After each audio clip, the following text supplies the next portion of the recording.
তাকে বলা হয় গ্রামীণ উন্নয়নের রূপকার, একজন নগর পরিকল্পনাবিদ, প্রযুক্তিবিদ এবং একজন মুক্তিযোদ্ধা। যুদ্ধবিধ্বস্ত বাংলাদেশের গ্রামীণ উন্নয়নের স্বপ্নদ্রষ্টা ছিলেন তিনি। গ্রামীণ উন্নয়ন গতিশীল করতে তুলে নিয়েছিলেন গুরুদায়িত্ব। তিনি প্রকৌশলী কামরুল ইসলাম সিদ্দিক।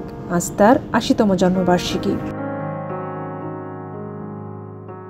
কৃষিচিন্তক প্রয়াত নুরুল ইসলাম সিদ্দিক এবং রত্নগর্ভা মা হামিদা সিদ্দিকের সন্তান কামরুল ইসলাম সিদ্দিক ১৯৪৫ সালের ২০ জানুয়ারি জন্মেছেন কুষ্টিয়ায়। মাধ্যমিক ও উচ্চ মাধ্যমিকের পর বাংলাদেশ প্রকৌশল বিশ্ববিদ্যালয় থেকে সিভিল ইঞ্জিনিয়ারিং পাশ করেন তিনি।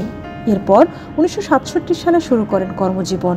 ৭১-এ মুক্তিযুদ্ধ শুরু হলে জীবন গড়ার স্বপ্ন পিছনে ফেলে রেখে হাতে তুলে নেন অস্ত্র। ৯ মাস মুক্তি সংগ্রামের পর নতুন করে শুরু করেন দেশ গড়ার সংগ্রাম।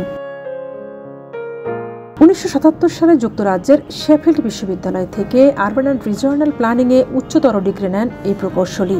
বাংলাদেশ প্রকৌশল অধিদপ্তর এলজিডির প্রতিষ্ঠাতা এবং প্রধান প্রকৌশলী হিসেবে গ্রামীণ অবকাঠামো নির্মাণে নিরলস পরিশ্রম করে হয়ে ওঠেন উন্নয়নের প্রবাদ পুরুষ। প্রয়াত কামরুল ইসলাম সিদ্দিক তার দীর্ঘ কর্মময় জীবনে দেশে বিদেশে অসংখ্য সভা সেমিনারে অংশগ্রহণ করেছেন এবং লব্ধ জ্ঞান দেশের অবকাঠামো উন্নয়নের কাজে ব্যবহার করেছেন।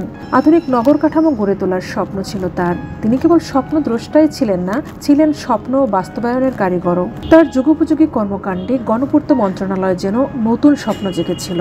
বাংলাদেশ সড়ক যোগাযোগের ক্ষেত্রেও বিশেষ অবদানের জন্য কামরুল ইসলাম সিদ্দিককে বিশ্বব্যাংক ১৯৯৯ সালে ইন্টারন্যাশনাল রোড ফেডারেশন কর্তৃক বর্ষসেরা ব্যক্তি ঘোষণা করেন। কাজের স্বীকৃতি হিসেবে ভাসানীর স্বর্ণপদক, কবি জসিমউদ্দিন স্বর্ণপদক, আইবি স্বর্ণপদক, শেরেবাংলা স্বর্ণপদক, বঙ্গবন্ধু প্রকৌশলী স্বর্ণপদক, জাইকা মেরিন অ্যাওয়ার্ড সহ বহু পুরস্কারে ভূষিত হয়েছেন তিনি। দায়িত্বের সকল হিসাব নিকাশ মিলিয়ে ২০০৮ সালের ১ সেপ্টেম্বর ৬৩ বছর বয়সে শেষ নিঃশ্বাস ত্যাগ করেন তিনি। আমৃত্যু নিষ্ঠার সঙ্গে দায়িত্ব পালন করেছেন প্রচার বিমুখ এই মানুষটি। ফিরে আসবেন না ঠিক, কিন্তু তার কর্মের মধ্য দিয়ে লক্ষ কোটি মানুষের মধ্যে তিনি বেঁচে আছেন এবং থাকবেন।